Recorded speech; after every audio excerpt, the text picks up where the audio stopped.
The youngest coach in NCAA Division I sports this year just took home a national championship.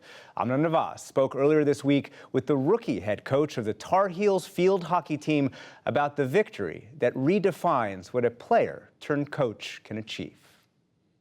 As a player on the University of North Carolina's field hockey team, Erin Matson made history. She was a 3-time National Player of the Year and a 4-time national champion. Then, 2 months after graduating in 2022, Matson was named head coach of that same team.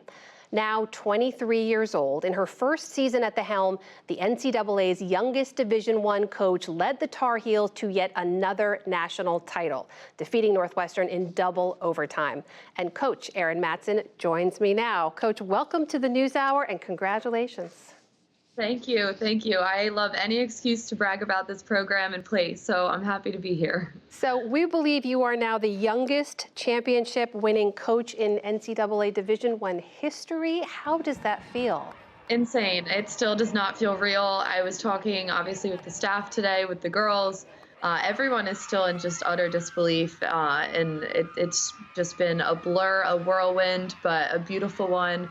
So proud. It's been quite the season, and there's no group that's more deserving. So it's hard to put it into words. So fair to say it was a bit of a nail biter at the end there. Went into double overtime, came down to penalty shootout, basically. How different was it to be a coach on the sidelines in that moment as opposed to a player on the field? Oh my goodness. Yeah, I used to never get nervous as a player. I would just get anxious and wanting to get going and let's start the game, let's go. And now you're giving the control away. I can motivate and, prepare them. But once that whistle blows, they're the ones doing it. And we have total belief in them every single day, every single game. But yeah, the nail biters are definitely a lot more intense and the emotions are way higher. But do you have to keep yourself from running out onto the field at certain moments? And the team jokes about it. They're like, we know you want to put a uniform on. How about a wig? Our coach is allowed to play this time. There's all the jokes. They know it's hard for me, but at the same time, I had my time, I had my fun, and I'm lucky I get to do it in a different way and help them. But they make it a good time. So when you got this job, it meant you were taking over a field hockey dynasty, basically, right? You helped lead the team as a player to 4 consecutive national titles. Some say, just like Michael Jordan is the GOAT of basketball, that Erin Matson is the field hockey GOAT. There are these great pictures comparing the two of you side by side. But it also meant that you'd be coaching athletes you'd been playing with just last season, people you'd lived with. What was that adjustment like? What was the hardest part?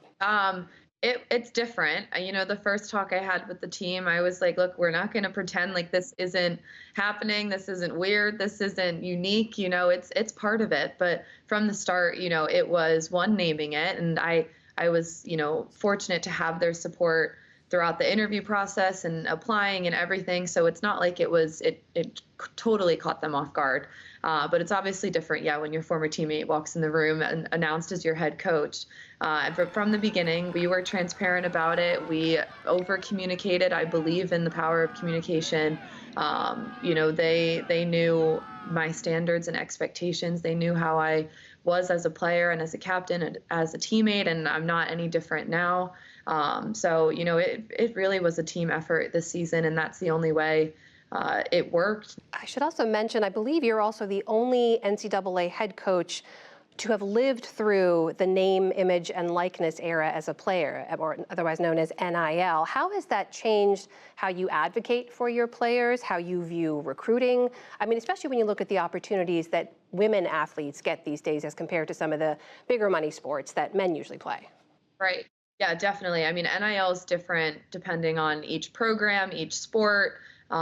It varies, and we're not out here like football players and basketball players and everything you see all over the place. But it's definitely, an added layer to everything that goes into college athletics. And it's a tool, that I will lean on and say, yes, I have experience in it as a player. And, coaches can understand the rules, but they didn't go through it. They didn't juggle the time management. They didn't have to go over contracts and, have the conversations while turning in a paper at the same, the same night. So to say that I, have experience with it and can help with it, it definitely helps with recruiting and the confidence in the girls now when they enter those opportunities. So that is ever changing as well. No one knows, tomorrow NIL is going to look different than it did today.